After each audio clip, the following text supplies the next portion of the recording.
তাহলে এখন দেখো, কন্টিনজেন্সি চ্যাপ্টারে আমাদের এখানে ইনস্ট্রাকশন আমাদের কি কি কাজ করতে হবে: জার্নাল করতে বলবে, লেজার করতে বলবে, ব্যালেন্স শিট, আংশিক ব্যালেন্স শিট করতে বলবে, ব্যালেন্স শিট পার্শিয়াল। তো এখানে প্রথমে জাবেদা করতে গেলে আমাদের নোট বিষয়ে আমাদের ক্লিয়ার হতে হবে।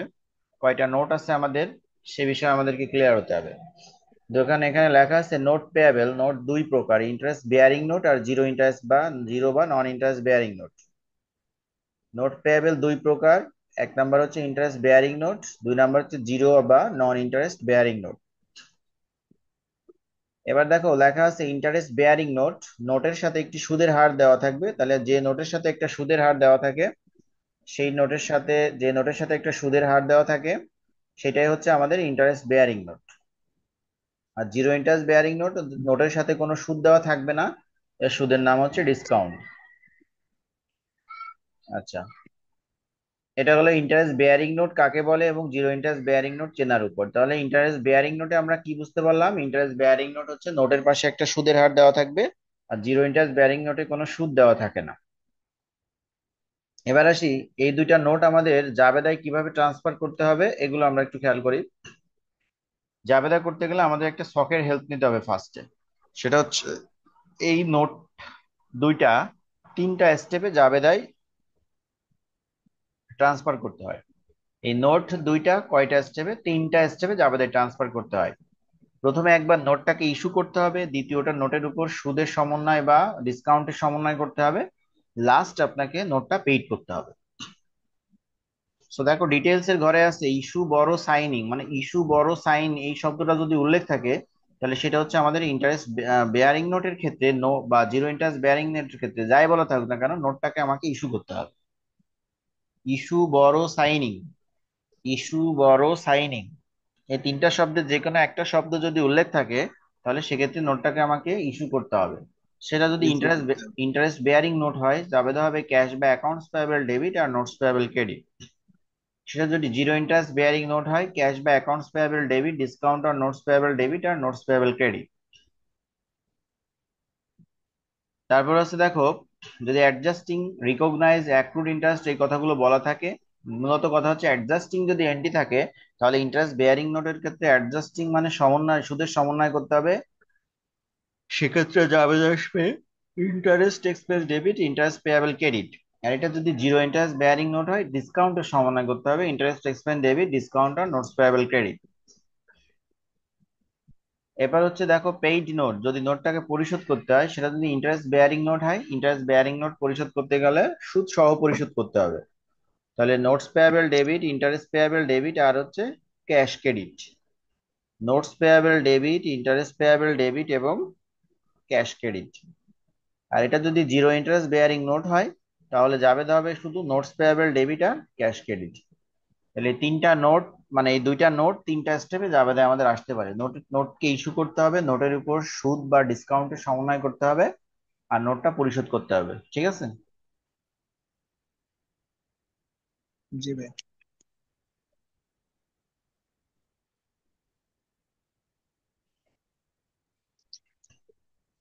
এবার দেখো, নোট অঙ্কে ইন পেমেন্ট কথা বলা থাকলে ক্যাশের পরিবর্তে অ্যাকাউন্টস পেয়াবল বসবে।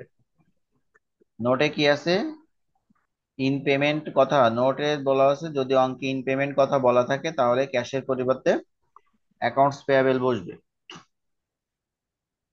মানে আমাদের দেখো আগে আমাদের এখানে ক্যাশ বা অ্যাকাউন্টস পেয়েবল ডেবিট আর নোটস পেয়েবল ক্রেডিট করা হয়েছে। আর ওইখানেও দেখো জিরো ইন্টারেস্টও ক্যাশ অথবা অ্যাকাউন্টস পেয়েবল, মানে আমাদের অল টাইমই ক্যাশ ডেবিট হবে। শুধুমাত্র যদি অঙ্কে ইন পেমেন্ট কথাটা বলা থাকে সেক্ষেত্রে ক্যাশের পরিবর্তে অ্যাকাউন্টস পেয়েবলটা ওকে কি করতে হবে? ডেবিট করতে হবে। ডেবিট করতে হবে। এবার আছে ওয়ারেন্টি হিসাব করার পদ্ধতি। ওয়ারেন্টি হিসাব করার পদ্ধতি দুটি পদ্ধতিতে ওয়ারেন্টি হিসাব করা হয়। একটা হচ্ছে পার্সেন্টেজ বা অ্যাভারেজ বলা থাকলে warranty expense debit, estimated liability under warranty credit. দুই নাম্বার হচ্ছে অঙ্কে যদি সরাসরি টাকা দেওয়া থাকে সেক্ষেত্রে আসবে ওয়ারেন্টি এক্সপেন্স ডেবিট আর ক্যাশ ক্রেডিট।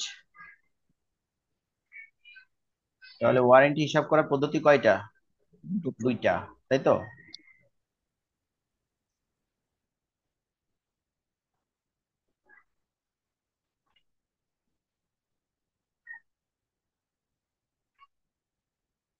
আচ্ছা, এগুলো স্ক্রিনশট দিছো?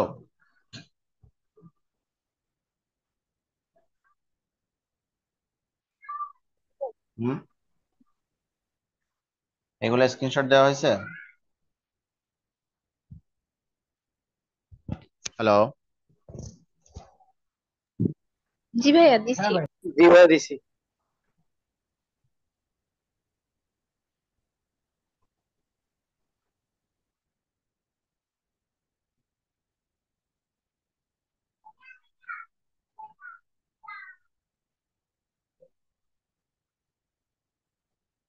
আচ্ছা, আমাদের আরেকখানে আরেকটু নিয়ম লাগবে, সেটা হচ্ছে আমাদের বিক্রয়ের সাথে যদি টাকা ই করার, আমাদেরকে জার্নাল দিতে হবে এখানে, এবং টাকা বসাইতে গেলে আমাদের কিভাবে কি নিতে হবে সেগুলো দেখা দেখা আছে। দুইটা সিস্টেমে টাকা বসাতে হয়, একটা হচ্ছে এক্সক্লুডিং সিস্টেম আর একটা হচ্ছে ইনক্লুডিং সিস্টেম। একটা হচ্ছে এক্সক্লুডিং সিস্টেম আর একটা ইনক্লুডিং সিস্টেম। দেখো, এক্সক্লুডিং সিস্টেম অনুযায়ী আমরা জানি প্লাস, এগুলো আমরা সেকেন্ড ইয়ারে করছি, প্লাস নিট এক্সক্লুডিং থাকলে যে সাবজেক্টটি বলা থাকে এটির উপর সরাসরি 15% হারে ভ্যাট কাটতে হবে এবং টাকা বসাতে হবে purchase sales, purchase return and allowance, sales return and allowance এই ঘরে। আর যদি ইনক্লুডিং থাকে, সেই ইনক্লুডিং এর তথ্যগুলো হচ্ছে gross, with, with plus, inclusive, including, এগুলো থাকলে 15 বা 115 বা 3-23 হারে ভ্যাট কাটতে হয়, আর টাকা বসাতে হবে cash, account payable, account receivable ঘরে। তাহলে আমাদের সাপোজ তোমার অঙ্কে থাকলো যে নগদে বিক্রয় করছি, সাথে ট্যাক্স আছে, তাহলে জাবেদা দেবো নগদে বিক্রি করলে হয় ক্যাশ ডেবিট, সেলস ক্রেডিট। আর আমরা যদি ট্যাক্স দিই তাহলে ট্যাক্স কি হবে? ট্যাক্সের সাথে ট্যাক্সটা হবে ক্রেডিট, অর্থাৎ সেলস ট্যাক্স পেয়েবল ক্রেডিট। এবার সেক্ষেত্রে টাকাগুলো বসাতে গেলে আমাদের এক্সক্লুডিং সিস্টেম নাকি ইনক্লুডিং সিস্টেম, এই অনুযায়ী টাকাটা বসাতে হবে। ঠিক আছে, এটা স্ক্রিনশট দাও, এই পেজটা স্ক্রিনশট দাও। এবার এই নিয়মগুলো সবাই এক জায়গায় তুলে ফেলাবা, ঠিক আছে? ভাই আগের টেস্টটা একটু দিয়ে আমার নেটওয়ার্কের প্রবলেম ছিল। আগের পেজ তো তুমি পাইছিলা না, ওয়ারেন্টির ওইটা?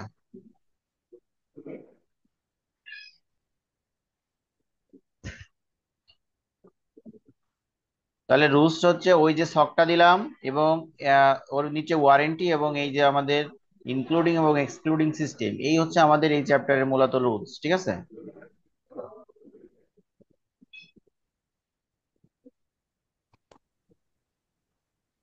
এই দীপু তোমার কাছে, দীপু তোমার কাছে সব আছে না? আচ্ছা ভাই, রিপোর্ট তাহলে নিয়ে নিবেন। আর সমস্যা হ্যাঁ নেই, ভাই আমি তো আছে। আর আমি তো রেকর্ডিং করতেছি, রেকর্ডিং আমি দিয়ে দিবানি। আচ্ছা ভাই ঠিক আছে। দেখো, তাহলে ওই রুলস অনুযায়ী আমরা একটা আজকে একটু অঙ্ক করি, ছোটখাটো একটা অঙ্ক প্র্যাকটিস করি আজকে। বই খাতা তোমরা কি কিনছো? কবে কিনবা বই খাতা?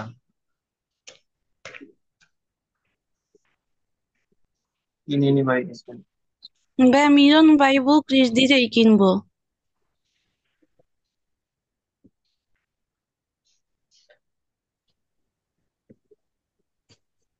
আমি তো বলে দিছি আমার সাবজেক্টে কমার্স পাবলিকেশন কিনতে হবে। কমার্স পাবলিকেশন, আচ্ছা ভাইয়া।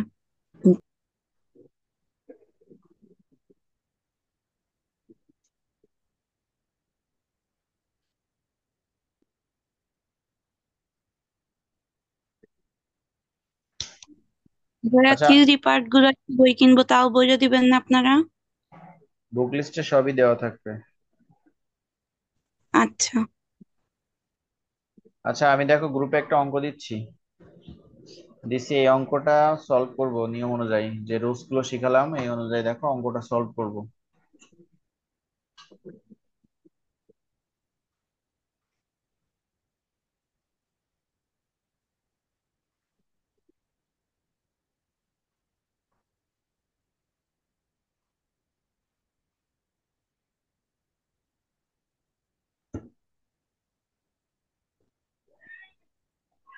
জি ভাই আসছে।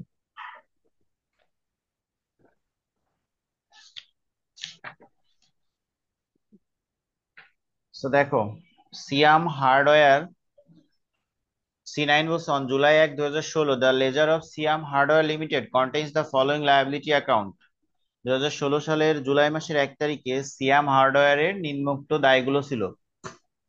এখানে আছে accounts payable 4,25,000, sales tax payable 58,000, unearned service revenue টাকা তোমার আছে হচ্ছে 1,50,000।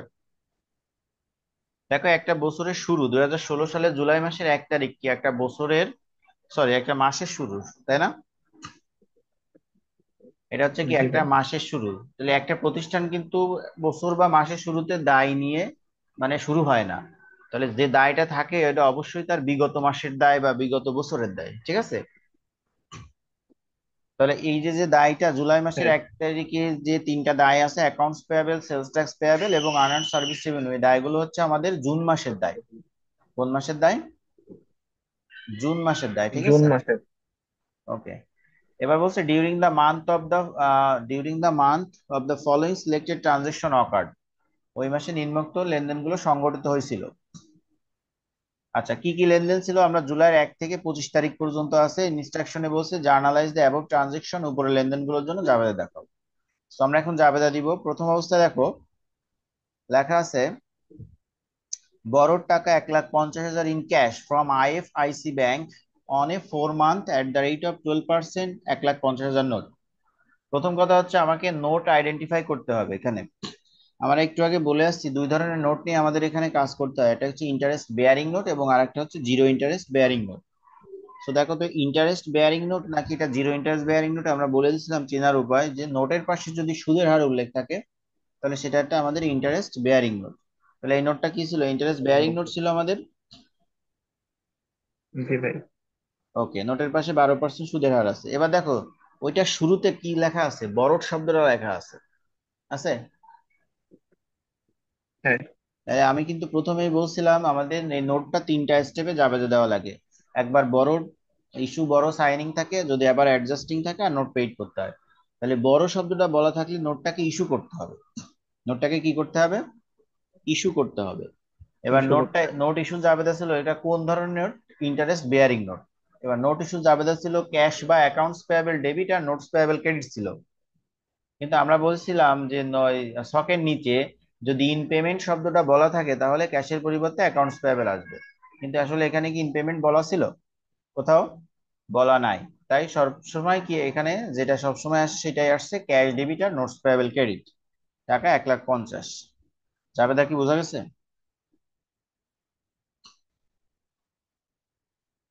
হ্যালো।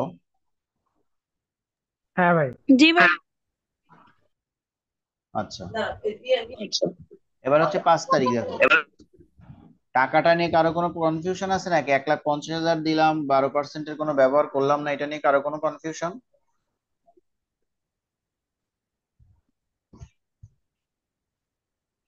এক এটা লাখ তো পঞ্চাশ হাজার প্রথমে দিলাম বড় ধার কিন্তু নিচ্ছি আমি, এখন 50,000, এই জন্য তো সুদের কিছু আসবে না। হ্যাঁ হ্যাঁ, কারণ এখানে আমাদের তোমার কি বলা হয়, যে এটা হচ্ছে তোমার ইন্টারেস্ট বেয়ারিং নোটে সুদের যখন অ্যাডজাস্টিং করতে বলবে তখন হচ্ছে আমাদের কি করতে হবে, ওই পার্সেন্টেজটা কাটতে হবে। এখন তো আমাদেরকে শুধুমাত্র নোটটা ইস্যু করছি বা ধার করছি সেই জন্য আমাকে যাবে দিতে হবে, ঠিক আছে। তাই দেখো আমরা এখানে জুলাইয়ের 1 তারিখে cash debit notes payable credit করছি, অবশ্যই এখানে রেকর্ড দেওয়া নাই, রেকর্ড তোমরা রেকর্ড লিখবা two record issue of notes payable বা বড় অফ নোটস পেয়েবল, যাই বলি না কেন রেকর্ড দিবা। এবার আসো 5 তারিখ, সোল্ড মার্চেন্ডাইজ ফর ক্যাশ, পণ্য বিক্রি করা হয়েছে নগদে, টোটাল টাকা 78,000, হুইচ ইনক্লুড 4% সেলস ট্যাক্স, যার ভিতর 4% বিক্রয় কর অন্তর্ভুক্ত আছে। তো খেয়াল করি আমরা শর্টকাটে, আমরা আমরা যদি নগদে পণ্য বিক্রি করি কাউ যাবে যদি ক্যাশ ডেবিট আর সেলস ক্রেডিট, আর এই সেলস এর সাথে বিক্রয়ের সাথে যদি বিক্রয় কর অন্তর্ভুক্ত থাকে তাহলে বিক্রয় যেখানে যাবে বিক্রয় করও সেটা দেখাই দিতে হবে। যেহেতু বলে দিছে সেলস এর সাথে সেলস ট্যাক্স অন্তর্ভুক্ত আছে, তাহলে আমাদের ক্যাশ ডেবিট সেলস ক্রেডিট আর sales tax payable credit. Sales ট্যাক্স অন্তর্ভুক্ত থাকার কারণে সেলস এর সাথে সেলস ট্যাক্স আসবে। জাবেদা কি বলা গেছে? ক্যাশ ডেবিট সেলস ক্রেডিট, এটা সিম্পল বিক্রয়ের জাবেদা। যেহেতু অঙ্কে সেলস ট্যাক্স আছে তাই সেলস ট্যাক্স পেয়াবল ক্রেডিট, ঠিক আছে। আচ্ছা, এবার হচ্ছে টাকা বসাবো। দেখো আমরা টাকা বসানোর এই ধরনের ট্যাক্সের ক্ষেত্রে দুইটা টাকা বসানোর সিস্টেম আমি বলছি, একটা হচ্ছে এক্সক্লুডিং সিস্টেম আর একটা হচ্ছে ইনক্লুডিং সিস্টেম। তা এখানটা আমাদের কোন সিস্টেম আছে? দেখো ইনক্লুডিং, ওই যে 4%-এর আগে কি লেখা আছে? ইনক্লুডিং লেখা আছে না? ইনক্লুড বলা। হ্যাঁ, তাহলে ইনক্লুড থাকলে মূলত টাকা দুই জায়গায় বসবে, মনে রাখবা। ক্যাশ অথবা অ্যাকাউন্ট রিসিভেবলে বিক্রয়ের ক্ষেত্রে, ক্যাশ অথবা অ্যাকাউন্ট রিসিভেবলে, ক্রয় হলে ক্যাশ অথবা অ্যাকাউন্টস পেয়াবলে, যাই হোক। তাহলে এইটা তো আমার ক্যাশে বিক্রি করছি, যেহেতু তাহলে এই যে যে টাকাটা 78,000 টাকা দেওয়া হয়েছে এটা কিসে বসবে? ক্যাশে বসবে। তাহলে দেখো ক্যাশ। ক্যাশে তাই আমি 78,000 বসাইছি। এবার দুইটা সিস্টেম কাটা ছিল আমাদের, সরাসরি পার্সেন্টেজ কাটতে হয়, আর যে রেট থাকে সেটা বাই 100 সেটা দিতে হয়। অর্থাৎ আমাদের যদি এক্সক্লুডিং সিস্টেম থাকে তাহলে সরাসরি এর উপরে যে 4%-এর কথা বলছে 4% কেটে দিলে আমরা ট্যাক্স পাতাম। কিন্তু যেহেতু ইনক্লুডিং বলা আছে, ইনক্লুডিং থাকলে 4/104, 10 থাকলে 10/110, 5 থাকলে 5/105। এ ধরনের কিন্তু আমরা আগেও শিখছি, শিখছি না? ভ্যাট বা ট্যাক্স কাটার সিস্টেম আমরা জানি না, সবাই সেকেন্ড ইয়ারে করে আসছি কিন্তু। আমি কিন্তু একটু আগে রুলস দেখাইছি, এই জন্য সেকেন্ড ইয়ারের রুলসটা যাতে তোমাদের মনে থাকে। ভাই ট্যাক্স কাটাটা ওটা একটু বলেন না, কিভাবে করছেন? ট্যাক্সটা হচ্ছে ইনক্লুডিং, 4%-এর আগে ইনক্লুড বলা আছে। ট্যাক্সটা জি ভাই। 4%-এর আগে ইনক্লুড বলা আছে। আমাদের দুইটা সিস্টেমে ট্যাক্স কাটতে হয়, একটা হচ্ছে এক্সক্লুডিং আর একটা হচ্ছে ইনক্লুডিং। একটু আগে যে এই অঙ্কটা শুরু করার আগে যে দুইটা সিস্টেম দেখাইছে, এক্সক্লুডিং এবং ইনক্লুডিং, তো আমাদের এটা ইনক্লুড লেখা আছে, তাহলে ইনক্লুডিং লেখা থাকলে ওই নিয়মটা পড়লে দেখা যাবে ওই নিয়মটাই সবই আছে। ইনক্লুডিং থাকলে যে টাকাটা দেওয়া থাকে সেটা ক্যাশে বসাতে হয়, তাই 78,000 টাকা ক্যাশে বসাইছি। আর ইনক্লুডিং থাকলে যে রেট থাকে সেইটার সাথে 100 যোগ করে ভাগ দিতে হয় আর কি। তার মানে 4 আছে তাই 4/104, যদি 5 থাকতো তাহলে 5/105, আর যদি 10 থাকতো তাহলে 10/110। 78,000 গুণ 4/104-এর জায়গায় 10/110 আসতো, অথবা আমাদের 5 থাকলে 5/105, মানে যা থাকবে 100-এর সাথে যোগ করে এইভাবে দেখাইতে হবে, ঠিক আছে? এটা ইনক্লুডিং এর জন্য শুধু, তাই হ্যাঁ, তো? এটা আসলে শুধু ইনক্লুডিং সিস্টেম। যদি এক্সক্লুডিং থাকতো তাহলে এই 78,000-এর সাথে উপর সরাসরি 4% কাটতাম, কোনো আর 104 এভাবে আচ্ছা আসতো না। ঠিক আছে? আচ্ছা আচ্ছা, ঠিক আছে, ঠিক আছে ভাই। ওকে, তাহলে ট্যাক্সের পরিমাণ আছে 73,000, ডিফারেন্স করলে 75,000 টাকা আমাদের আসে সেলস এর মান। এটা রেকর্ড হবে to record sales in cash বা টু রেকর্ড সেলস, যাই বলি না কেন।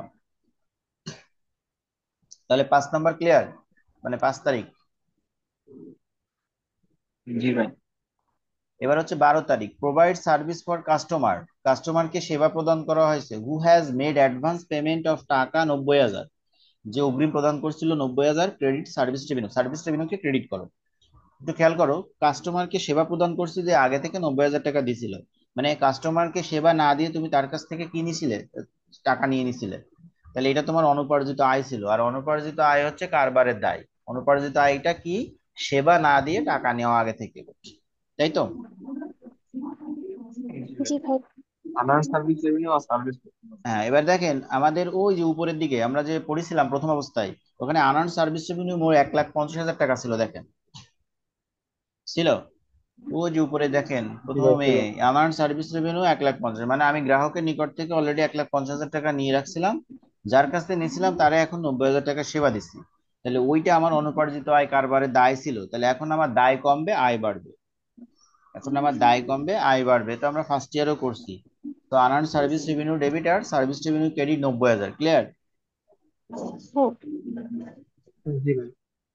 এবার আসো 14 তারিখ, paid sales tax to government collected in December 2014, টাকা 58,000।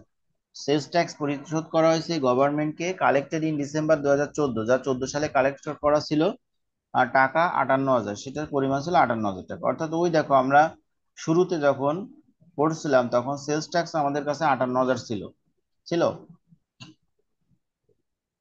ওই ছিল। দেখো উপরে, তাহলে এটা আমার কাছে দায় ছিল না?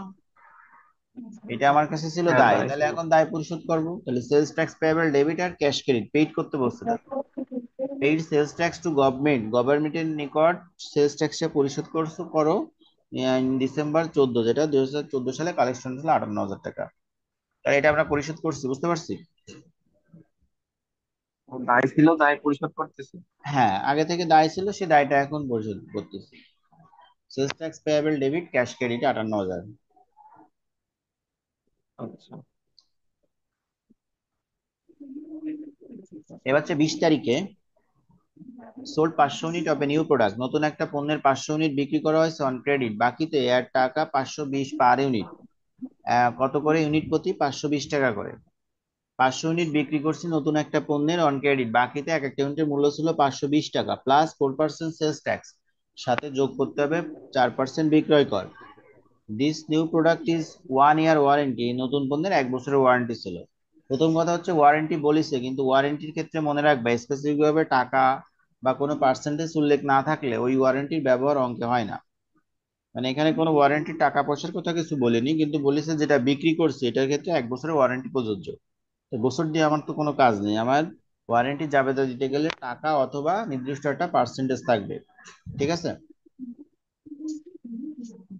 তাহলে জি এই ভাই। ওয়ারেন্টির চিন্তা বাদ দেবো, ওয়ারেন্টির চিন্তা বাদ দিয়ে এখন আমার আছে বাকিতে বিক্রি করছি, ট্যাক্স যোগ করতে হবে।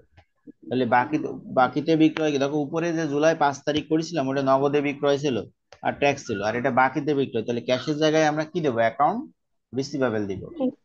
রিসিভার। হ্যাঁ দেখেন, আমরা তাই ক্যাশের জায়গায় যে account receivable debit, sales credit, sales tax payable credit. এবার হচ্ছে আপনার, আচ্ছা এবার হচ্ছে দেখেন আপনার টাকাটা বসাবো আমরা, এটা এক্সক্লুডিং এ বসাবো নাকি ইনক্লুডিং সিস্টেমে বসাবো, এটা আমাকে আইডেন্টিফাই করতে হবে। তো দেখেন ওই যে আমার 4%-এর আগে প্লাস বলা আছে, 4%-এর আগে কি বলা আছে, প্লাস বলা আছে। প্লাস হলো। এই প্লাস হচ্ছে এক্সক্লুডিং এর একটা সংকেত, আপনি দেখবেন বাসায় যখন যখন এই রুলস পড়বেন একটা দেখবেন, প্লাস হচ্ছে এক্সক্লুডিং এর রুলস।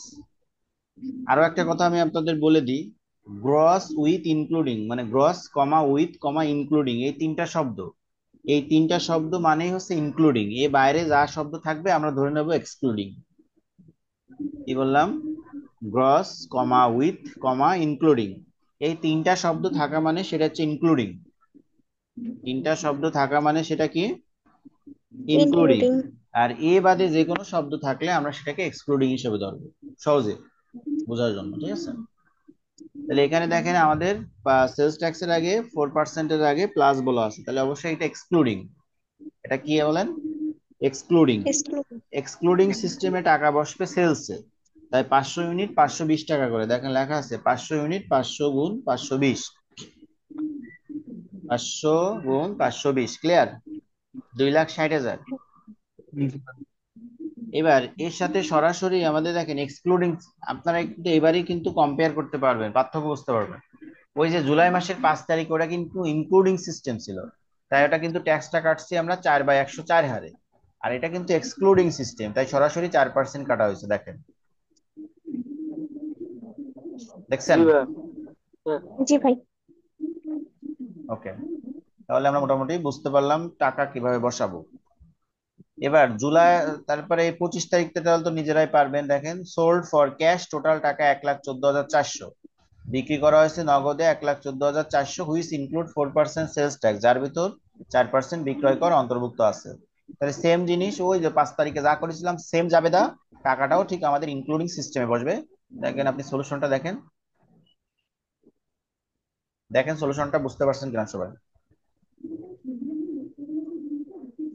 জি ভাই বুঝি। ভাই ওয়ারেন্টিতে যদি টাকা দেওয়া থাকে সেক্ষেত্রে ওয়ারেন্টি যাবে না আসবে? ওয়ারেন্টির ক্ষেত্রে টাকা অথবা একটা পার্সেন্টেজ উল্লেখ থাকতে পারে যে এত পার্সেন্ট ওয়ারেন্টি, এত পার্সেন্ট, ঠিক আছে। এসব আচ্ছা। পার্সেন্টেজ না থাকলে সেক্ষেত্রে ওয়ারেন্টির কোনো ব্যবহার হয় না। আচ্ছা ভাই। আচ্ছা স্ক্রিনশট দিছেন এটা, জি ভাই দিছি।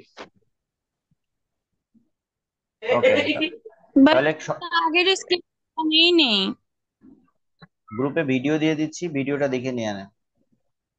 আচ্ছা ভাইয়া এখন একটু দিয়ে দিই। আচ্ছা ঠিক আছে, তাহলে ভালো থাকো সবাই আজকে পর্যন্ত। ভাই, ভাই ভাই, শোনেন একটু এক একটা মিনিট। কথা, হ্যাঁ বলেন। ওই যে ভাইয়া যে কিনতে বলছেন